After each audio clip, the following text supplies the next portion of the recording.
तप्तजीवनं कविविरहितं कल्मषापहं श्रवणमङ्गलं श्रीमुदाततं भुवि गिनन्ति भूरिदा जनाः। यथाग्ने दायिका शक्ति रामकृष्ण स्थिता हिजा सर्वविद्या स्वरूपां तं शरदां प्रणमाम्यहम्। जननीं शरदां देवी रामकृष्णं जगद्गुरुं पादपद्मे तयोः स्थित्वा प्रणमामि मुहुर्मुहुः। तब কথামৃত আমি পাঠ করব। কথামৃত শ্রী মায়ের কথা।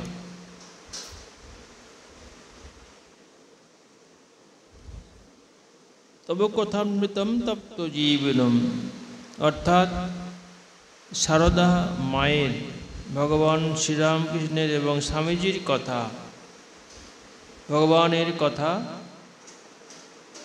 মানুষ ভগবানের কথা শুনে আনন্দ পায়,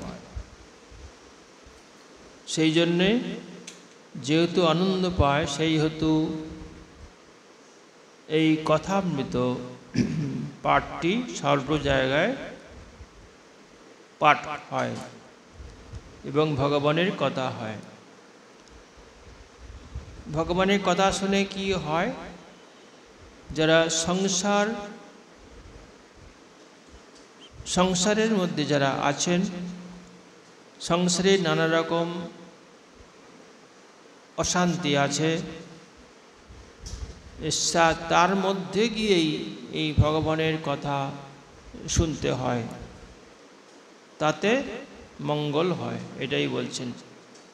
যারা দার্শনিক এবং কবি তারা এই ভগবানের কথা শোনে, তাতে কি হয়, পাপ চলে যায়, কলমশাপহম, অর্থাৎ পাপ চলে যায়, আর শুনে মঙ্গল হয়। ভগবানের কথা শুনে মঙ্গল হয়। এই জন্যে মানুষ এই ভগবানের কথা শোনে। যথাগ্নে দায়িকা শক্তি, অর্থাৎ শ্রীরামকৃষ্ণ এবং সারদা মা।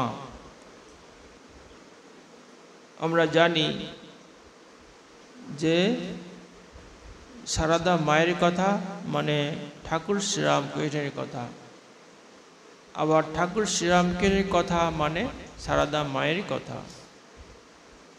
তাই বলছেন যে যথাগ্নে, যেমন অগ্নি এবং তার দায়িকা শক্তি এক এবং অভিন্ন,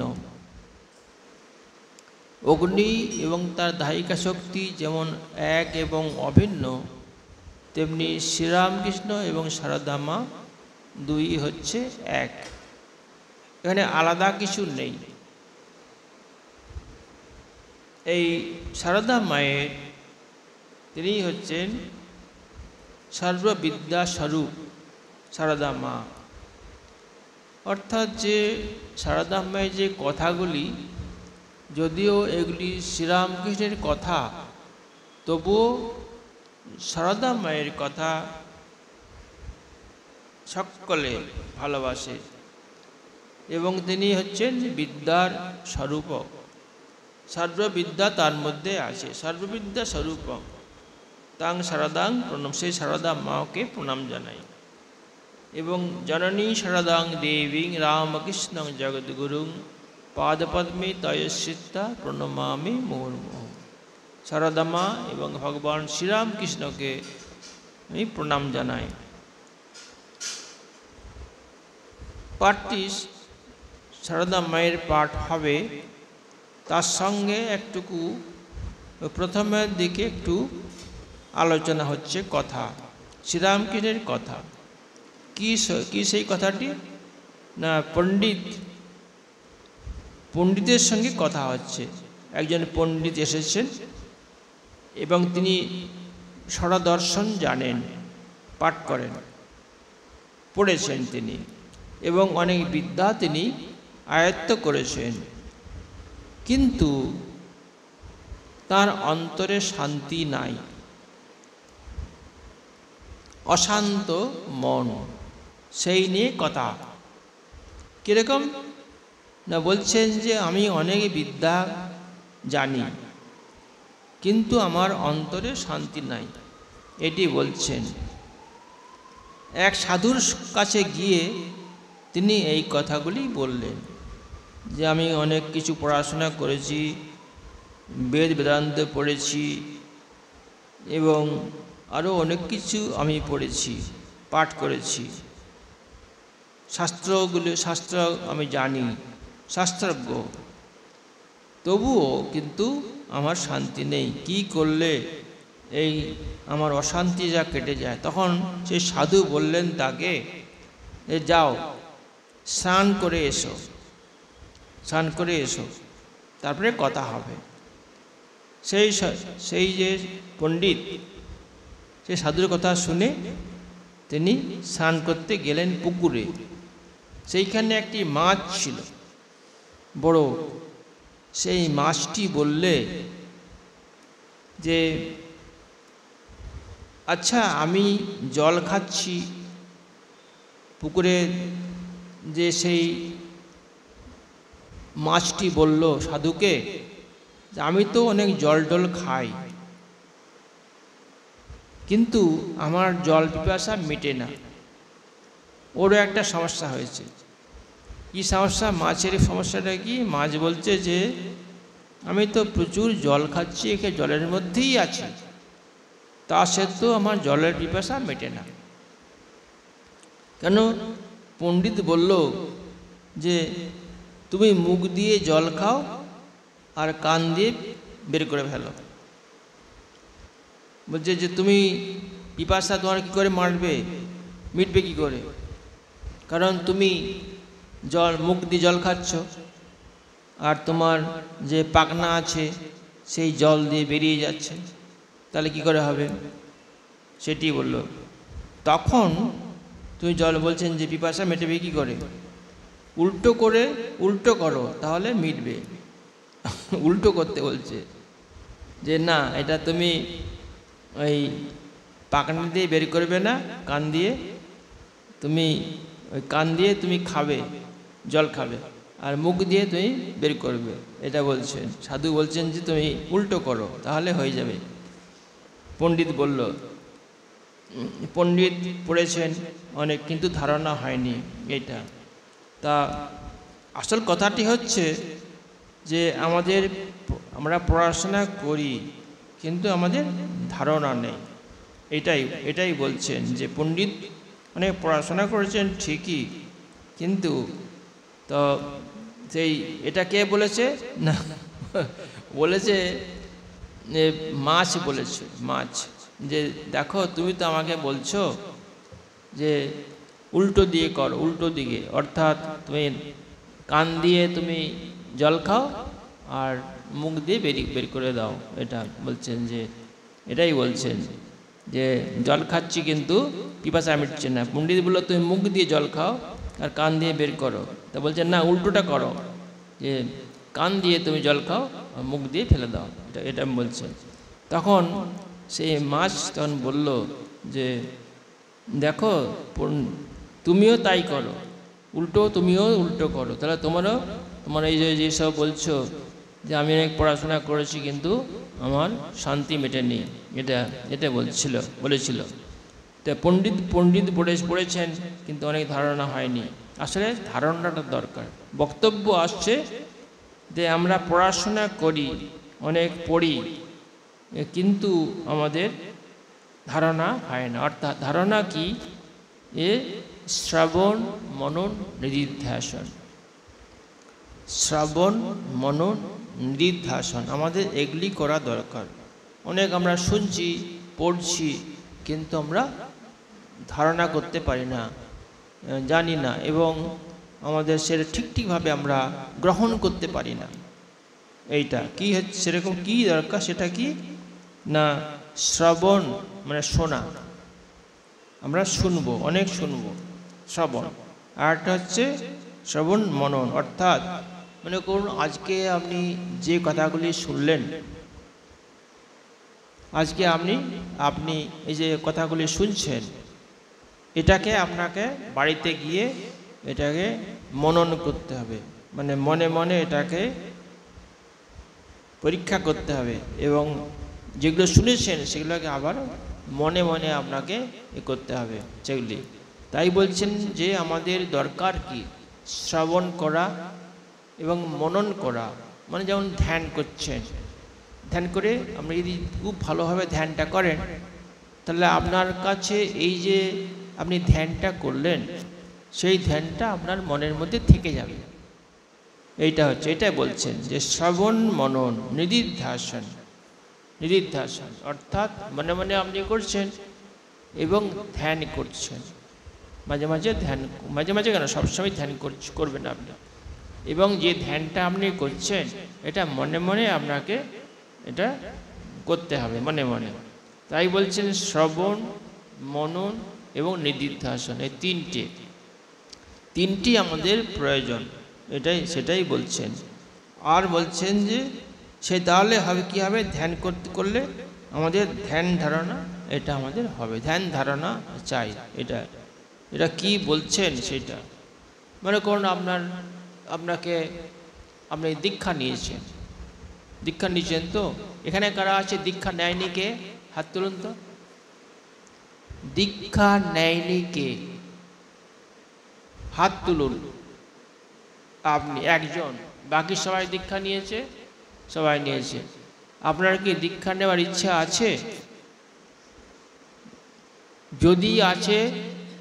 যদি থাকে তাহলে আপনি কয়টা বই আছে দীক্ষা নেওয়ার আগে, সেই বইগুলো আছে, সেই বইগুলো পড়ে নেবেন। আমার কাছে যাবেন নরেন্দ্রপুরে, আমি দীক্ষার ব্যবস্থা করে দেবো। বুঝতে পারছেন তো?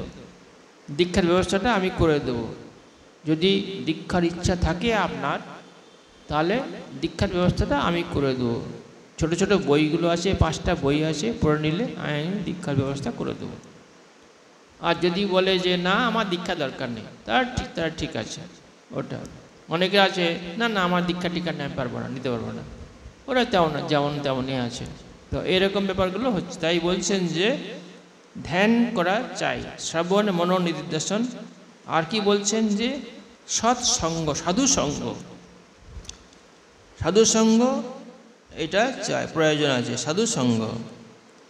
আর সাধুসঙ্গ করলে কি সঙ্গ এবং গান, যে মানুষ সাধুসঙ্গ সঙ্গীত দুটো, মানুষের মন একাগ্রতা লাভ করে। সাধুসঙ্গ যদি না পাওয়া যায় তবে এই সঙ্গীত, যারা সঙ্গীত ভালোবাসে তারা সৎসঙ্গীত তারা শুনবে। তাই বলছেন যে সাধুসঙ্গ আর সঙ্গীত দুটোতেই কিন্তু হয়, দুটোতেই হয়। তাই বলছেন মানুষের মন একাগ্র হয়, মানুষের মনে কিন্তু গান শুনলে একাগ্র হয়। যেমন আমাদের গান হচ্ছিল না, এতক্ষণ ধরে গান হচ্ছিল এখানে, তাই তো? গান শুনেননি? ঘরে না অনেকে আছে গান হচ্ছে, ওদিকে মন পড়ে আছে বাড়ির দিকে আমার ছেলে আসবে, আমার স্বামী আসবে, ঘরে তাদেরকে খেতে দিতে হবে। তো এইসব ব্যাপারগুলো থাকে মনের মধ্যে। ওইদিকে গান তো হচ্ছে হোক না, ওদিকে মন আছে ওদিকে। তো যাই হোক, তো এরকম হচ্ছে। তাই বলছে সাধুসঙ্গ চাই। সাধুসঙ্গ মানুষের মন একাগ্রতা লাভ করে, এটা বলছেন। সাধুসঙ্গ যদি না পাওয়া যায় তারা কি করবেন? সাধুসঙ্গ পাওয়া যাবে না সবসময়, সাধু পাবে কোথায়? তখন কি করতে হবে না, সৎগ্রন্থ পাঠ করতে হবে, এটা বলছেন। সৎগ্রন্থ, সাধুসঙ্গ যদি না পাওয়া যায় তো সৎগ্রন্থ পাঠ করছে ভগবান বলছেন। এবং গীতাতে বলছেন মনমনা ভব মদ্ভক্ত, মনমনা ভব তাঁকে চিন্তা করা, ঈশ্বরকে চিন্তা করা। তাই বলছেন ভগবান বলছেন, গীতাতে বলছেন মনমনা ভব। আর বলছেন যে মদ্ভক্ত অর্থাৎ আমার ভক্ত হও, এইটাও বলছেন গীতাতে। ভগবান শ্রীকৃষ্ণ বলছেন মনমনা ভব মদ্ভক্ত মজ্জাজি মাং নমস্কুরু। মজ্জাজি আমারই পূজা করো এবং আমাকেই নমস্কার করো, এটাই বলছেন। মনমনা হো মদ্ভক্ত মজ্জাজি মাং নমস্কুরু মামে বৈশ্যসি সত্যং তে প্রতি জানি প্রিয় শিষে। অর্থাৎ আমারই চিন্তা করো, আমাকেই পূজা করো, আমাকেই ভক্তি করো, নমস্কার করো, এটাই বলছেন। তাতে তুমি সেই ঈশ্বরকে পাবে, এই লাভ করবে, এটাই বলছেন। মামে বশ্যসি সত্যঙ্গতি প্রতিজা, সত্য করে বলছি, তাহলে তুমি আমাকে পাবে, এটাই বলছেন প্রিয় শিবে। বলছেন আমাকেই পূজা করো, আমারই ভক্ত হও, আমারই চিন্তা করো এবং আমাকেই প্রণাম করো, এটাই বলছেন। তাহলে তুমি নিশ্চয়ই আমাকে পাবে, সন্দেহ নাই। ভগবান গীতাতে বলছেন এটা।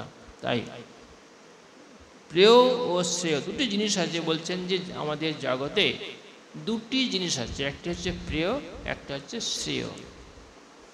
প্রিয় এবং শ্রেয়। আপনি কিন্তু খুব হাই তুলছেন, কিন্তু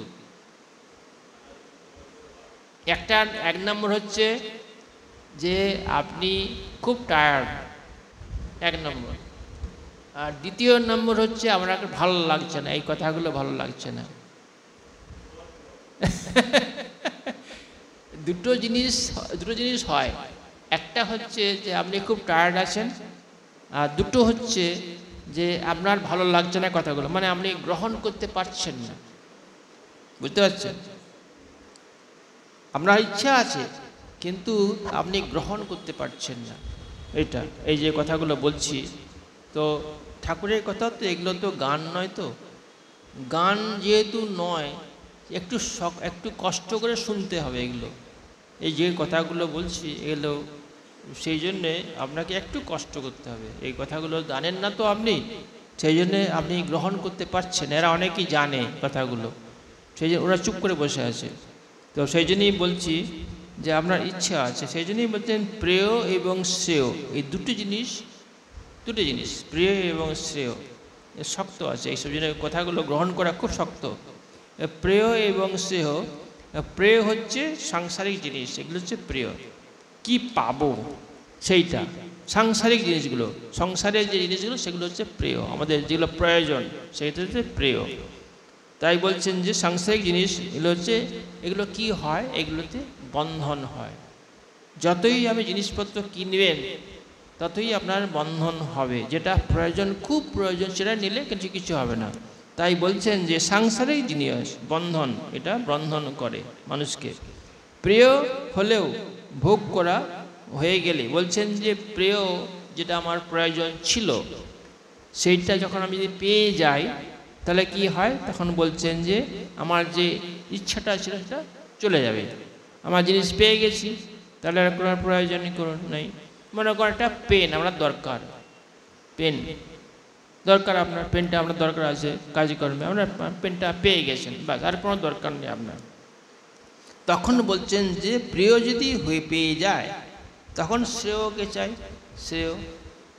প্রিয় পেয়ে গেলাম, এখন আমাকে শ্রেয় চাই, শ্রেয়। তো শ্রেয়, প্রিয় এবং প্রিয় যদি না পাই তাহলে কিন্তু শ্রেয়কে পাওয়া যাবে না। তাই বলছেন যে আগে প্রিয় তারপরে শ্রেয়। শ্রেয়টা কি? ঐশ্বরিক বস্তু, ঐশ্বরিক বস্তু, ঈশ্বরীকে পাওয়া যাবে যে যাতে, সেই জিনিসটা হচ্ছে শ্রেয়। প্রিয় এবং শ্রেয়, ঐশ্বরিক ভগবান ঈশ্বরকে পাওয়া, এটা হচ্ছে শ্রেয়, এটা হচ্ছে শ্রেয়। প্রিয় এবং শ্রেয় এই দুটো। যাজ্ঞবল্ক্যের স্ত্রী, যাজ্ঞবল্ক্যের নামটা শুনেছেন তো? না, আগে বলছি, শুনেছেন? যাজ্ঞবল্ক্যের দুইটো স্ত্রী ছিল, একজন হচ্ছে মৈত্রী আর একজন হচ্ছে কাত্যায়নী। মৈত্রায়নী খুব জ্ঞানী মহিলা, তিনি খুব জ্ঞানী। তো যাজ্ঞবল্ক্য যখন সমস্ত ছেড়ে দিয়ে চলে যাবেন, সংসারের সমস্ত কিছু ছেড়ে দিয়ে চলে যাবেন, তখন যার যে সম্পত্তি আছে সেই দুটো সম্পত্তিগুলো সব দুটো ভাগে ভাগ করে দিলেন, দিয়ে বললেন যে তোমাদের আমি সব কিছু ছেড়ে দিচ্ছি, আমি চলে যাব এখান থেকে। তখন ওই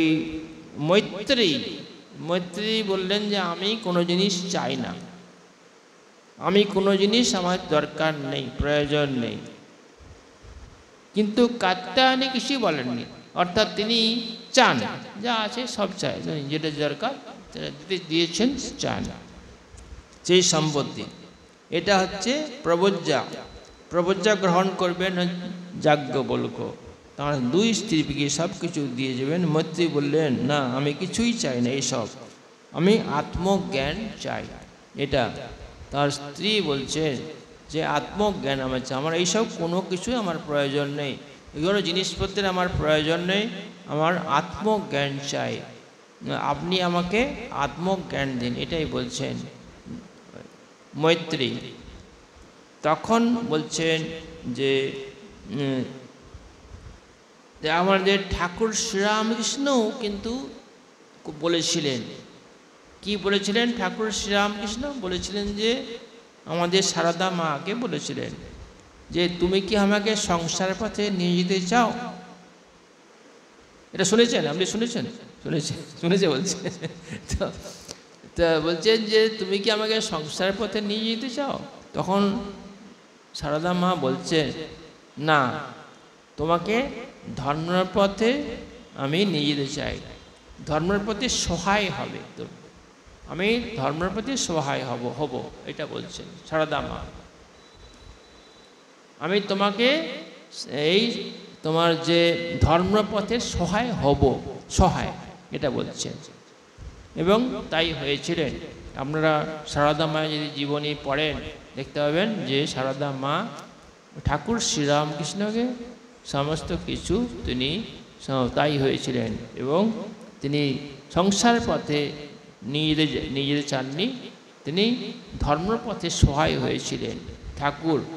ঠাকুর তখন চলে গেলেন, এবং ঠাকুর চলে গেলেও কিন্তু তিনি এই কাজই করেছেন। বলছেন যে ঠাকুর চলে গেছেন ঠিকই, তিনি এই জগতে আর নেই, তা সত্ত্বেও কিন্তু সারদা মা এই কাজগুলি করেছেন। ঠাকুর কিভাবে বলছেন যে সারদা মা কীভাবে সেইগুলি করেছেন? তিনি ভালোবাসা দিয়ে, এবং সাধুরা যেমন মনে করুন যারা তখন সারদা মায়ের কাছে যারা আসতো, সাধুরা আসতো, প্রণাম করত, ঠাকুর শ্রীরামকৃষ্ণ যারা ভক্ত ছিল সেই ছেলেগুলি আসতো, তখন সারদা মা তাদেরকে খুব ভালোবাসতেন। তাই বলছেন যে ভালোবাসা দিয়ে তাদেরকে রেখে দিয়েছিলেন। ভালোবাসা দিয়ে কী করে রাখা যায়? তাদেরকে না ভালোবাসা দিয়ে, ভগবান আমাদের সারদা মার ভালোবাসা, তাই দিয়ে তিনি করেছেন, সাধুদেরকে তিনি রেখে দিয়েছিলেন। একবার দুইজন সাধু এসছে, দুজন সন্ন্যাসী এসেছেন, দুজন, তাদের খাওয়া দাওয়া হয়ে গেছে, কিন্তু তারা যখন বিছানায় যাবে বা শুতে যাবে, তখন সারদা মা দু হাতে দুটি দুধের গ্লাস রেখে নিয়ে দাঁড়িয়ে আছেন। এটা ভালোবাসা, এরকম ভালোবাসা। তারা শুতে যাবে, খাওয়া দাওয়া হয়ে গেছে, সব কিছু হয়ে গেছে, এবারে শুতে যাবে, বিশ্রাম করতে যাবে। তখন সারদা মা দু হাতে দুটি গ্লাস, দুধের গ্লাস নিয়ে দাঁড়িয়ে আছেন। কতটা ভালোবাসা সন্ন্যাসীদের! তো এরকম ছিল, এটা হচ্ছে ত্যাগ। তিনি কিন্তু কিছু গ্রহণ করেননি, তখনও গ্রহণ করেননি সারদা মা, কিন্তু সন্ন্যাসীদের আগে খেতে দেবেন, তার দুধ দেবেন, তারপরে তিনি খাবেন। এই হচ্ছে আমাদের সারদা মা। আর ঠাকুর শ্রীরামকৃষ্ণ কীরকম? ঠাকুর শ্রীরামকৃষ্ণ বলছেন যে ঠাকুর শ্রীরামকৃষ্ণ যখন ছিলেন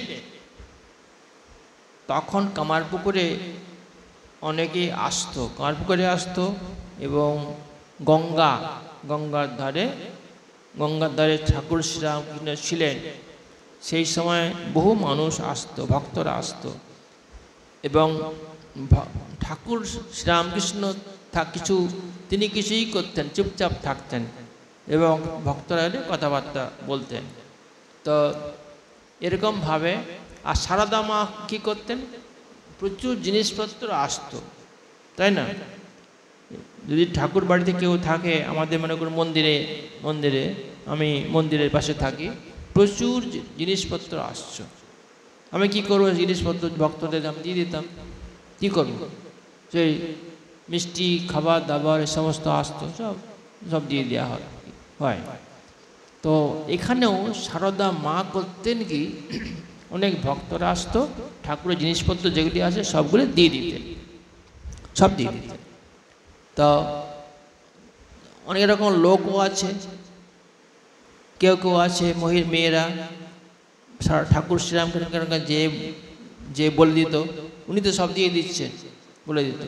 তো ঠাকুর শ্রীরামকৃষ্ণ একবার বললেন যে এত এত এত দিলে কি হয়, এত দিলে কি হয়, এরকম বলেছেন। এই কটা মাত্র এইরকম এত দিলে কি হয়।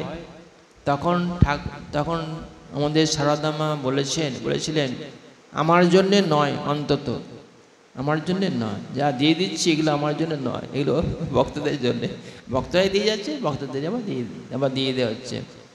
তো এই হচ্ছে এরকমভাবে আমাদের ঠাকুর শ্রীরামকৃষ্ণ তখন কিন্তু ঠাকুর বুঝতে পেরেছেন যে সারদা মা এটা পছন্দ করছেন না, এটা বলেছি তো, উনি বলেছেন এত এত করে এত দান করলে কি হয়, লোককে দিয়ে দিলে হয়তো হয়, সেইটা তখন ঠাকুর বলছেন। আর সারদা মা বলছেন যে অন্তত আমার জন্যে নয়, এইটা এরকম বলছেন। তো এই হচ্ছে আমাদের, আমরা কি চাই, আমরা সুখ শান্তি চাই এটা, কিন্তু শান্তির যিনি পারাবার তাকে আমরা ধরতে পারছি না। আমরা শান্তি চাই, সুখ চাই, সুখ শান্তি চাই, কিন্তু কি করে সুখ পাওয়া যায়, কি করে শান্তি পাওয়া যায়, সেইটা কিন্তু আমরা জানি না। এটাই হচ্ছে আসল কথা, যে আমরা সুখ চাই, শান্তি চাই, কিন্তু সেইটি কথাগুলি, এই যে কি করে সুখ চাই, কি করে শান্তি পাবো, কী করে সুখ পাবো, এই জিনিস ঠাকুর শ্রীরামকৃষ্ণ বলছেন এবং সারদা মা বলছেন, ধরিয়ে দিচ্ছেন। সারদা মা বলছেন যে জপ ধ্যান, বুঝলেন, জপ ধ্যানটা চাই, জপ ধ্যানটা চাই। আপনি বইগুলো পড়ে দেখবেন যে সব জায়গাতেই এই কথাটা আছে যে জপ এবং ধ্যান, এই দুটো, জপ করবেন এবং তার সঙ্গে ধ্যান করবেন, এটাই বলছেন। যে সারদা মা বলছেন জপ ধ্যান, বাবা জপ ধ্যান এটি করতেই হবে। আমাদের সারদা মা বলছেন বাবা জপ ধ্যানটা করতে হবে। বলছেন যে কাজ করবে, কাজ, কিন্তু তার সঙ্গে সঙ্গে ধ্যান চাই, জপ ধ্যানটা চাই, এটা প্রয়োজন আছে। কাজ করবে, কাজ তো করতেই হবে, নিশ্চয়ই কাজ করতে হবে, সংসারে কাজকর্ম করতে হবে, কিন্তু তার সঙ্গে সঙ্গে বলছেন যে জপ ধ্যান করা যায়। কেবলমাত্র জপ ধ্যান করলে তো হবে না। সারদা মা বলছেন দেখো জপ ধ্যান করবে, তার সঙ্গে কাজও করবে, এটা বলছেন, কাজও করবে। একটা কথা বলি যে প্রেমানন্দজি মালদা যাবেন, মালদা প্রেমানন্দজির নাম শুনেছেন তো? প্রেমানন্দজি ঠাকুর শ্রীরামকৃষ্ণের শিষ্য প্রেমানন্দজি। তিনি তখন ঠাকুর শ্রীরামকৃষ্ণ নেই, সারদা মা আছেন। প্রেমানন্দজি মালদা যাবেন, তারা নিতে এসছে, প্রেমানন্দজিকে নিতে এসছে, কোনো অনুষ্ঠান আছে, মায়ের অনুমতি নিতে এসছেন, উৎসব কমিটির লোকেরা এসছেন তারা। কিন্তু প্রেমানন্দজির শরীর খুব অসুস্থ, নিয়ে যেতে তেনার ইচ্ছা নেই যাবার, কিন্তু যেতে হবে, বলে দিয়েছেন, কথা দিয়েছেন যেতে হবে। মায়ের কাছে গেছেন, তিনি মায়ের কাছে পারমিশন নেবেন, কিন্তু শরীর অসুস্থ। মা বললেন যে না, যাওয়া যাবে না, শরীর অসুস্থ, কি করে যাবে? মা বলছেন যে এই অসুস্থতা নিয়ে তুমি কি করে যাবে? কিন্তু যারা নিতে এসছে তারা তো ছাড়ছে না, তারা বলছে যে না, আমরা আছি, আমরা কোনো অসুবিধা নেই, আমরা ওনাকে নিয়ে যাব। তখন সারদা মা আর আমাদের মহারাজও দাঁড়িয়ে আছেন, কিন্তু এরা বারবার করে বলছে যে না, আমরা আছি, আমরা ওনাকে নিয়ে যাব। তখন আমাদের সারদা মা বলছেন এ বাবা, ওরা এত করে বলছে, তবে কি তুমি যাবে? অর্থাৎ পারমিশনটা হয়ে গেল, মা পারমিশন না দিলে তো যেতে পারেন না। তো এরকম হচ্ছে মা, আমাদের সারদা মা এবং আমাদের আমাদের ঠাকুর শ্রীরামকৃষ্ণের শিষ্য এদের সাথে কথা হয়। ঠাকুর শ্রীরামকৃষ্ণ, সারদা মা এদের সঙ্গে যারা শিষ্য তাদের কথাবার্তা হয়। তারা ঠাকুর শ্রীরাম নেই, তিনি চলে গেছেন, তা সত্ত্বেও তাদের সঙ্গে কথাবার্তা হয়। এই হচ্ছে এরকমই হচ্ছে জগতে, এরকমই হয়। যদি ঠিক ভগবানকে ডাকা হয় তবেই এগুলো হয়। তো এরকম সারদা মায়ের সে কথা বলেছেন। আবার সেই মহারাজ তিনিও ঠাকুর শ্রীরামকৃষ্ণের সঙ্গে কথা বলেছেন, ঠাকুর শ্রীরামকৃষ্ণের সঙ্গে কথা বলেছেন। তো সারদা মা যেটা বললেন যে প্রেমানন্দজি আবার ঠাকুরের সঙ্গে কথা বলে নিয়েছেন, যাব কি? তো এটা এইবারে নয়, পরের বারে আবার প্রেমানন্দজি ঠাকুর শ্রীরামকৃষ্ণের সঙ্গে কথা বলেছেন।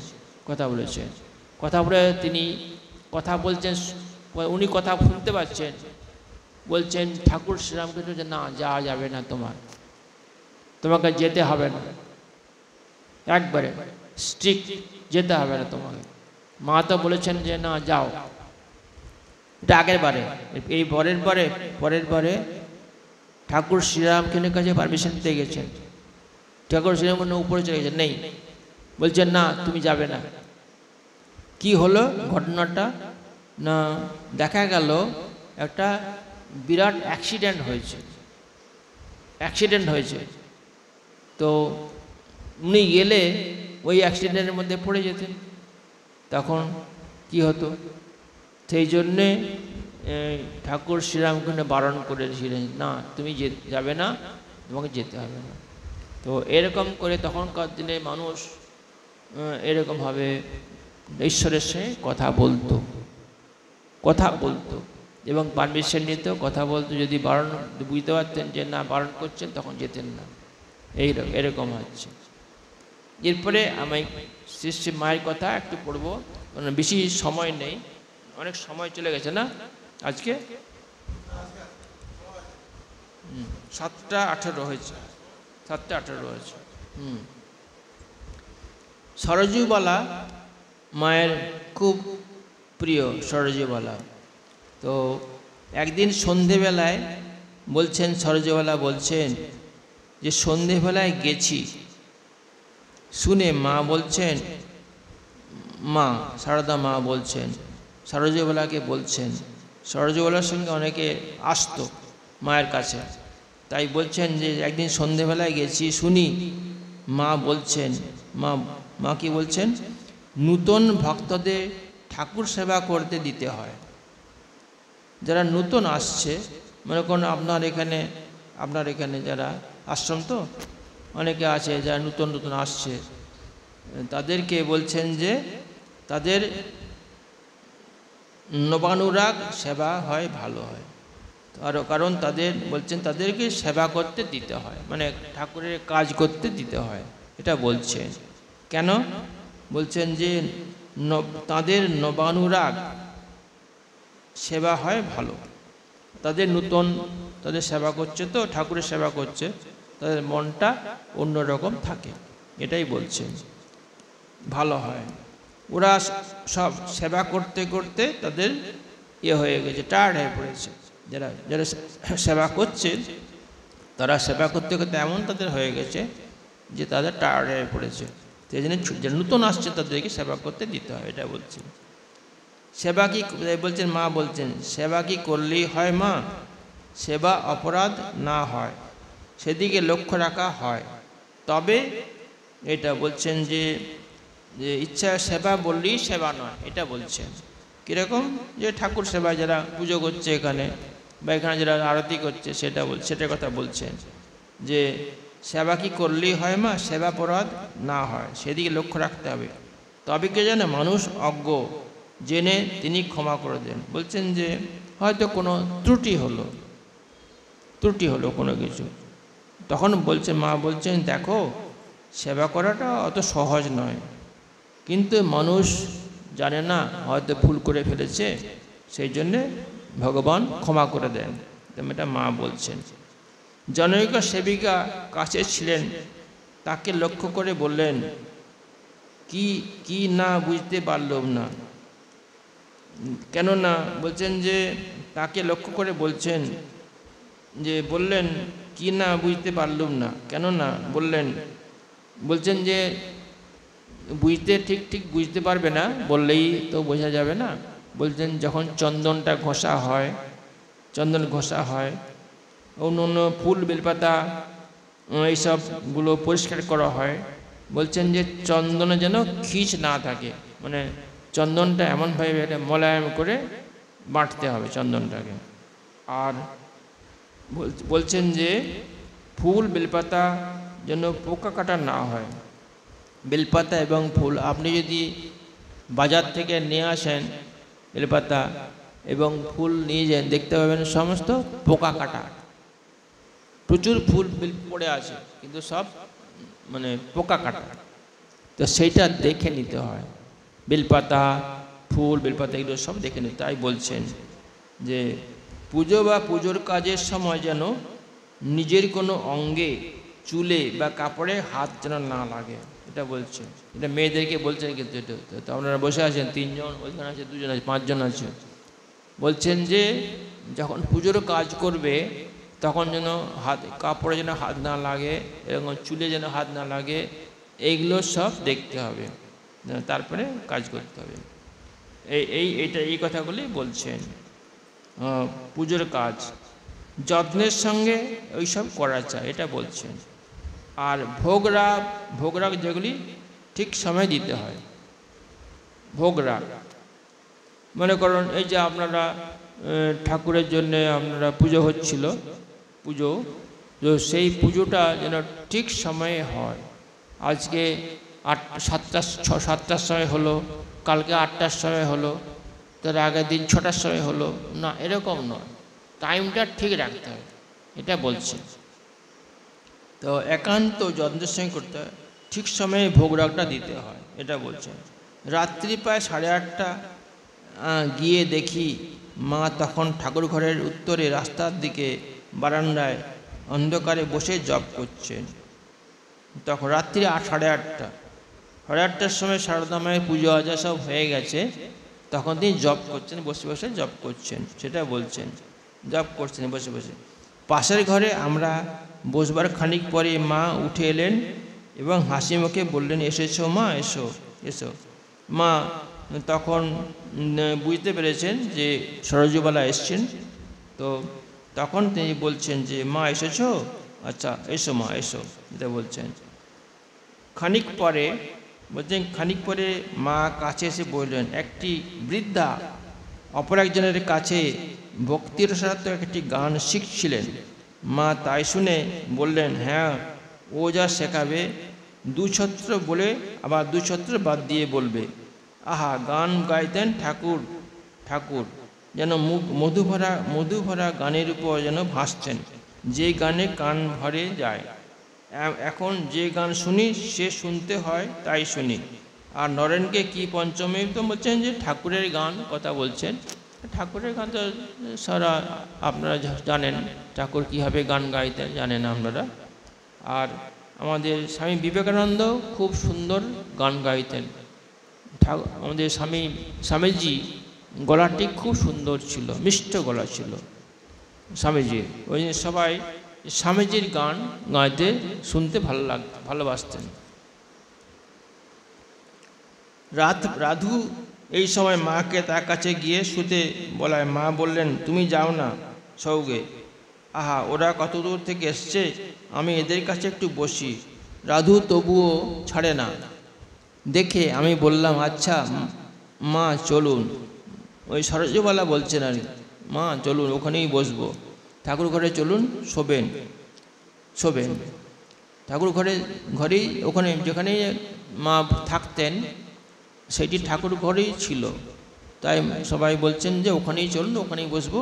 রাধু ওখানেই শোয়, মায়ের কাছেই শোয় রাধু।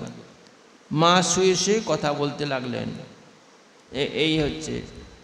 একদিন সমস্ত বিষ বলছেন যে এই যে একজন বৃদ্ধা অপর একজনকে যোগশাস্ত্রের ষটচক্র ভেদ বিভিন্ন পদ্মের বীজ সম্বন্ধে কিছু বলছিলেন। গোলাপ মা বললেন, ওসব বীজমন্ত্র অমন করে বলতে নেই। গোলাপ মা ছিলেন, তিনি বলতেন, অনেক বয়স্ক গোলাপ মা। তবু তিনি বলতে লাগলেন, মা ওইসব কথা শুনতে শুনতে সহাস্যে আমাকে বললেন, ঠাকুর নিজ হাতে আমাকে কুলকুণ্ডলিনী ষটচক্র এঁকে দিয়েছেন। আমি জিজ্ঞাসা করলাম, এঁকে দিয়েছিলেন? আমি জিজ্ঞাসা করলাম, সেখানে কোথায় আছে মা? মা বলেন, আহা, এত যে হবে তা কি জানি? সেগুলি কোথায় হারিয়ে গেছে। রাত প্রায় 11টা হয়েছিল। আমরা প্রণাম করে বিদায় নিলাম।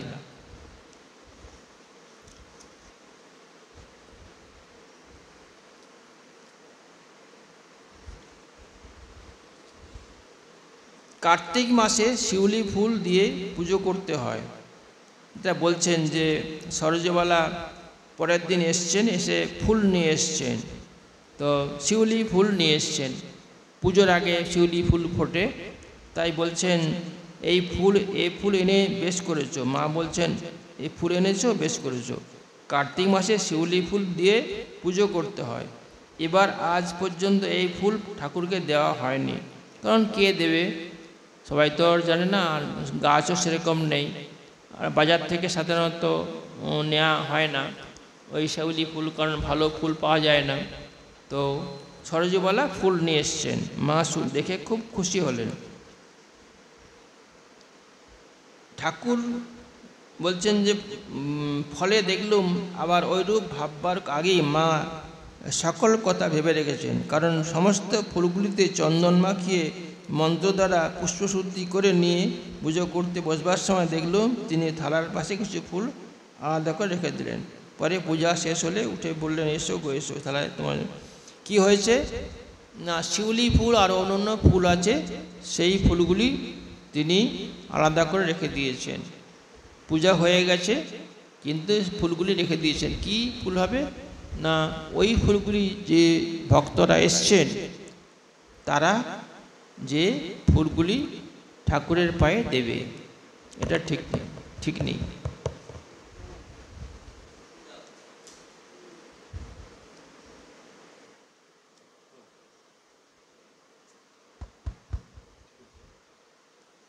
বলছেন যে যেসব ফুলগুলি ছিল সেই ফুলগুলিতে চন্দন মাখিয়ে রাখা হলো। কেন? ভক্তরা এসে ঠাকুরের পায়ে সেই ফুল চন্দন দেবে, এই জন্যে। তাই বলছেন মা, তখন বলছেন যে এসো তোমরা এসে এবারে ঠাকুরের পায়ে ফুল দাও, এটা বলছেন। আমি ফুল এনে রেখেছি। তো মা সব ফুলগুলো ঠিকঠাক করে রেখে দিয়েছেন। যারা ভক্তরা এসছে তারা ফুল দেবে, ঠাকুরের পায়ে ফুল দেবে। ঠাকুরের মায়ের পুজো হয়ে গেছে। বলছেন যে এরকমভাবে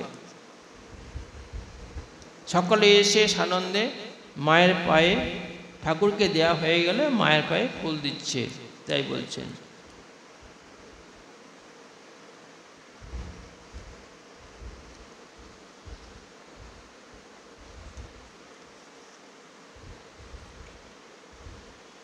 সন্ধ্যায় গেছেন, বলছেন যে সন্ধ্যায় গেছি, কাছে হবে বলে।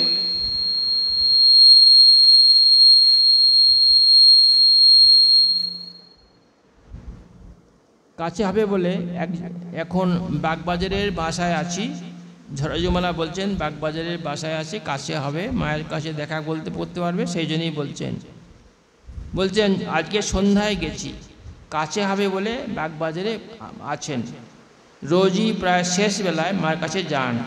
নিরিবিলি দেখে আজ তাকে একটি স্বপ্ন বৃত্তান্ত বলল। মা একদিন স্বপ্নে দেখি মাকে বলছেন, মা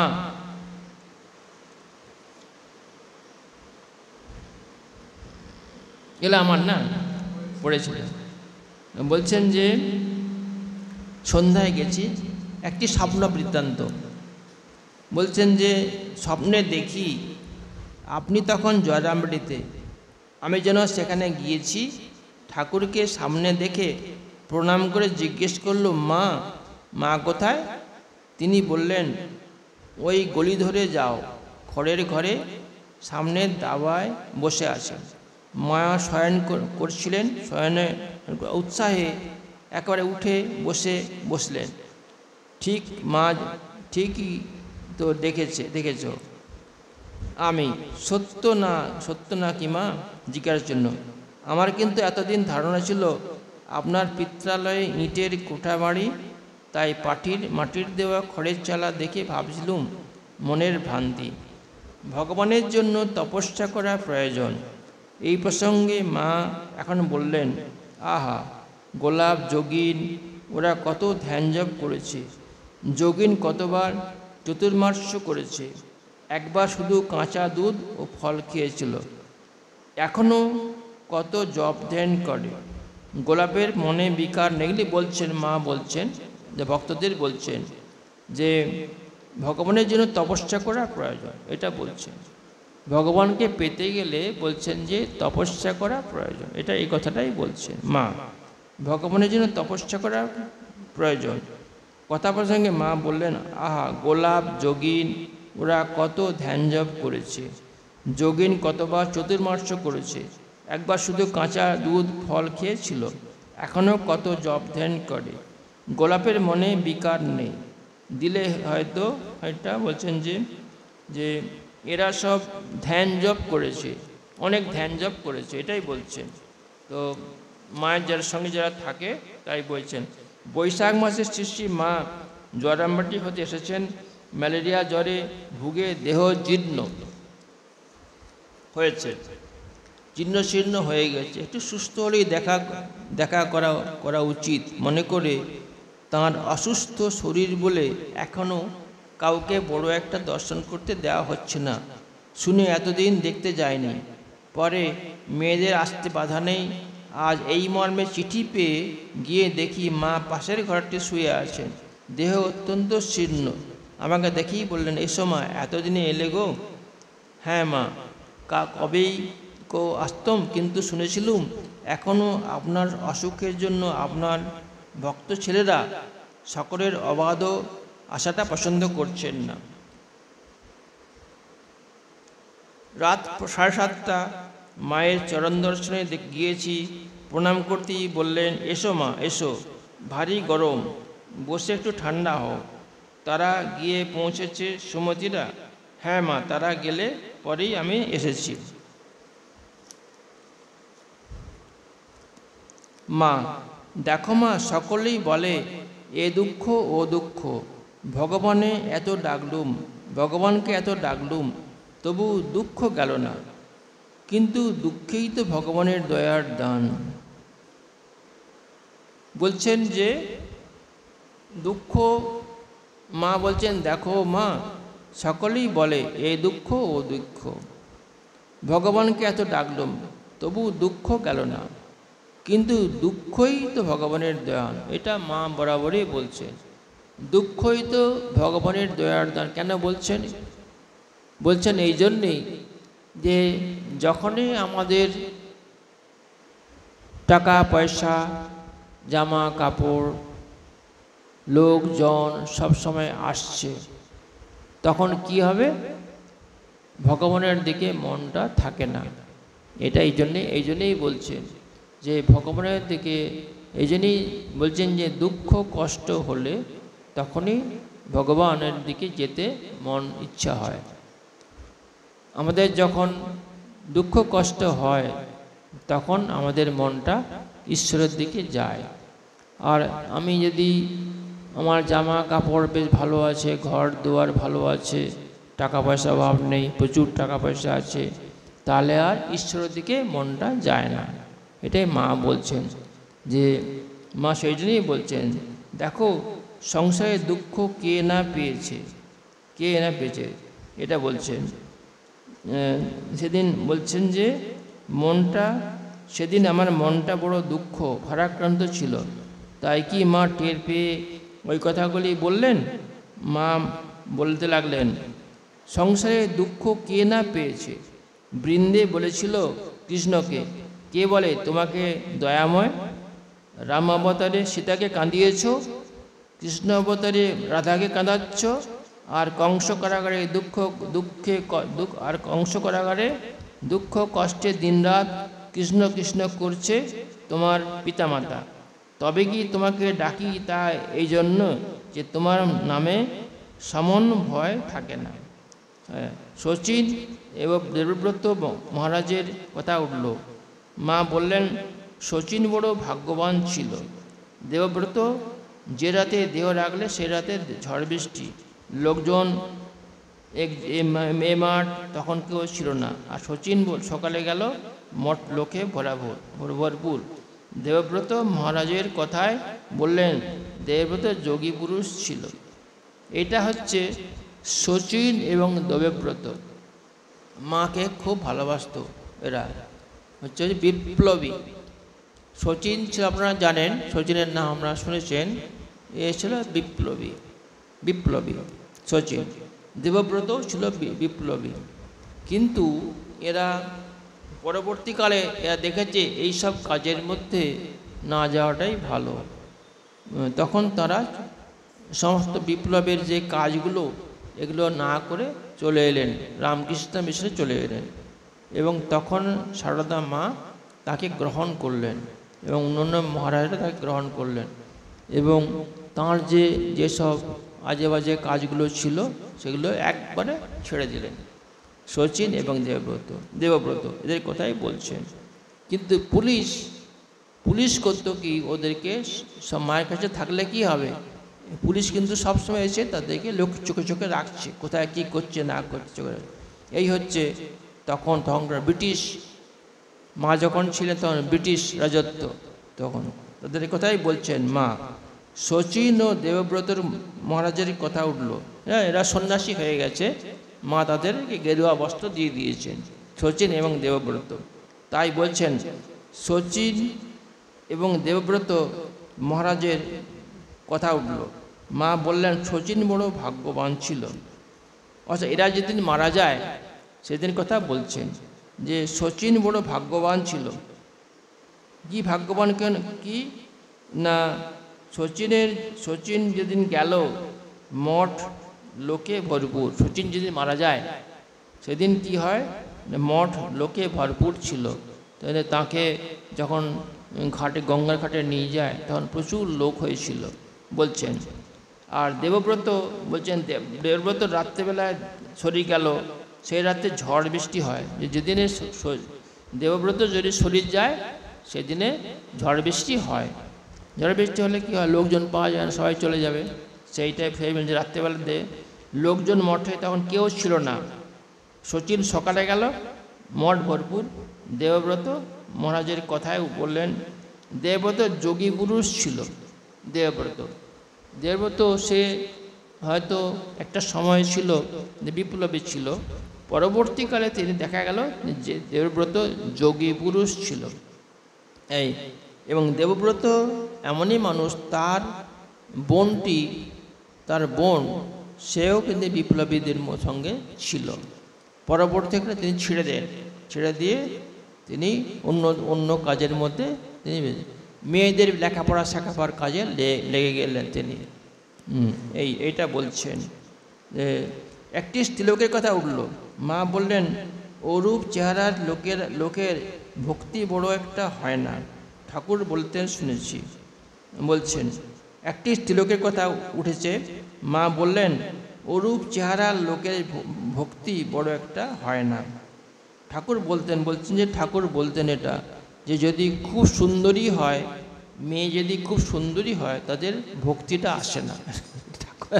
এটা ঠাকুর শ্রীরামকৃষ্ণ বলছেন। ঠাকুর শ্রীরামকৃষ্ণ ভগবান বলছেন যারা অত্যন্ত সুন্দরী হয়, তাই বলছেন যে একটি স্ত্রীলোকের কথা উঠল।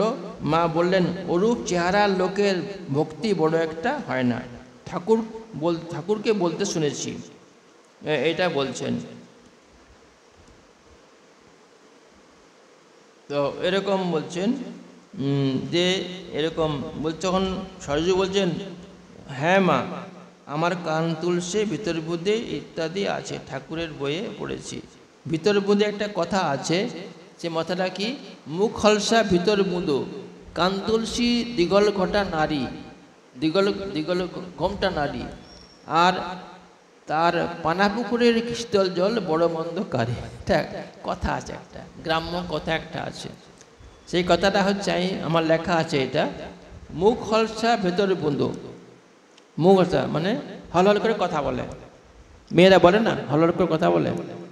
তাই বলছেন মুখ হলসা ভিতর বুঁদো, ভিতরে কিন্তু খুব অনেকগুলো কথা ভিতরে জমে আছে। হ্যাঁ, কিছু বলে দিচ্ছে, কিছু জমে আছে ভিতরে বুঁদেও। কান তুলসেন দিগল ঘোমটা নারী, কান তুলসে মানে কানে সব কিছু কথা শুনে আর কি, সব কিছু যা আসছে কানে শুনে নিচ্ছে সঙ্গে সঙ্গে। কান তুলসে দিগল ঘোমটা নারী, ওই যে ঘোমটা দিয়ে থাকে না, মেয়েরা ঘোমটা দিয়ে থাকে, এখনকার দিনে থাকে না, আগেকার দিনে ছিল। তাই বলছেন দিগল ঘোমটা নারী, আর পানা পুকুরের শীতল জল বড় মন্দকারী। বলছেন যে এরম মেয়েরা অত্যন্ত নানা রকম, তাদের মনের মধ্যে সব সময় বদমাইশি ঘুরছে তাদের। তাই বলছেন যে পানা পুকুরের শীতল জল, পানা পুকুরের যে জলটা খুব ঠান্ডা, বলছেন যে এটা খুব শরীর খারাপ করে, বড় মন্দ করে। আর এরকম মেয়েরাও বলছেন যে ভালো নয়, এই কথাটা আছে এটা। তা বলছেন যে ঠাকুর বলছেন, হ্যাঁ কাঁদছে, মা বলছেন ও সেই কথা বলছো, সে নারায়ণ ওর কথা বলছো, বলছেন সে নারায়ণদের বাড়ি গিয়ে ও কথা বলেছিল। একটি স্ত্রীলোককে রেখেছিল, সে স্ত্রীলোকটি এসে ঠাকুরের নিকট আক্ষেপ করে বলেছিল, ওই তো আমাকে নষ্ট করেছে, তারপর আমার যত গহনা টাকা ছিল সে সব নিয়েছে। ঠাকুর তো সকলের অন্তরের কথা সব কথা জানতে পারতেন, তবু জিজ্ঞাসা করতেন। তিলকটির কথা শুনে বললেন, তাই নাকি? মুখে কিন্তু ও তো খুব ভক্তির কথা সব বলে, এ কথা ওই কথা বলে। তিনি ওই শ্লোকটি বললেন, হ্যাঁ গো হ্যাঁ হ্যাঁ। বলছেন যে যা হোক, মাগি তো তার কাছে পাপের কথা সব ব্যক্ত করে খলসে করে পেয়ে গেল নলিনী। তা কি হয় মা? পাপের কথা একবার মুখে বললে আর সব হয়ে গেল, তা কি হয়? তা যায় কি মা? তা যাবে না, তিনি যে মহাপুরুষ, তার কাছে বললে যাবে না। আর ঠাকুরের কথা বলছেন যে ঠাকুরের কথা সব কিছু যদি কেউ বলে থাকে তার সব পাপ চলে যায়, এটাই বলছেন। তো মা বলছেন এসব কথা, আর মায়ের যে ভাইজি সে বলছে না না তা কি হয়। কিন্তু বলছেন, আবার মা বলছেন যারা মহাপুরুষ হয় তাদের কাছে বললে পাপ সমস্ত চলে যায়, এ কথা বলছেন। আবার মা আবার বললেন, শোনো মা, কেমন করে হয়? মনে করো একজন তোমাদের কাছে তার পাপ পুণ্যের কথা বলে গেল, মনে কখনো সেই লোকের কথা উঠলেই সঙ্গে সঙ্গে তাঁর ওই ভালো মন্দ কথা কাজগুলির চিন্তা এসে পড়বে। এইরূপে সেই ভালো বা মন্দ দুই তোমাদের মনের উপর একটু কাজ করে যাবে, কি বলো মা, তাই না? আবার লোকের দুঃখ কষ্ট অশান্তির কথা উঠায় মা বলতে লাগলেন, দেখো লোকে আমার কাছে আসে, বলে জীবনে বড় অশান্তি, ইষ্ট দর্শন পেলুম না, কিসে শান্তি হবে? মা কত কি বলে, আমি তখন তাদের দিকে চাই আর আমার দিকে চাই, ভাবি আমি তখন তাদের দিকে চাই আর আমার দিকে চাই, ভাবি এরা এসব কথা বলে, আমার কি তাহলে সবই অলৌকিক?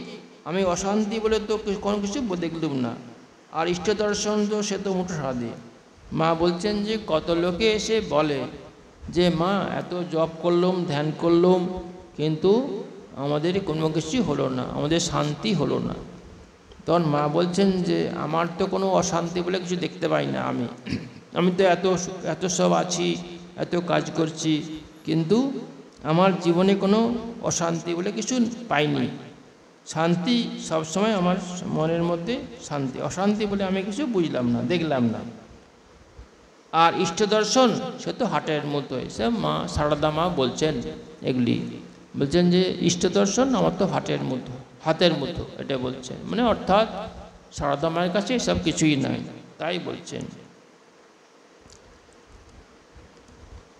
তাহলে এবারে ছেড়ে দিতে হবে, অনেকক্ষণ হয়ে গেছে।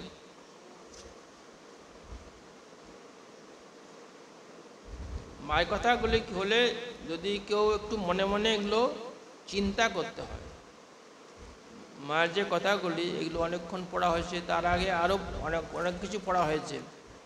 তো সেই কথাগুলি কিন্তু একটু চিন্তা করতে হয়। বাড়িতে যেতে যেতে সব ভুলে গেলে তাহলে সেরকম কাজ হয় না। জন্যে জননীং শরদাং দেবীং রামকৃষ্ণং জগদ্গুরুং পাদপদ্মে তয়শ্রিত প্রণমামি মুর্মু। নমস্তে জ্যোতিরাজায় বিবেকানন্দ সুরায় সচ্চিৎ সুখ স্বরূপায় স্বামিনে তাপহারিণে পরদত্তে সদালীন রামকৃষ্ণ সমাগয়া যো ধর্ম স্থাপনরত শ্রীরামকৃষ্ণায় নমঃ। জননীং শরদাং দেবীং রামকৃষ্ণং জগদ্গুরুং পাদপদ্মে তয়শ্রিত প্রণমামি মুর্মু। নমস্তে জ্যোতিরাজ বিবেকানন্দ সুরায় সচ্চিৎ সুখ স্বরূপায় স্বামিনে তাপহারিণে পরদত্তে সদালীন রামকৃষ্ণ সমাগয়া যোগ ধর্ম স্থাপনরত তৎপরং সমাহ্য।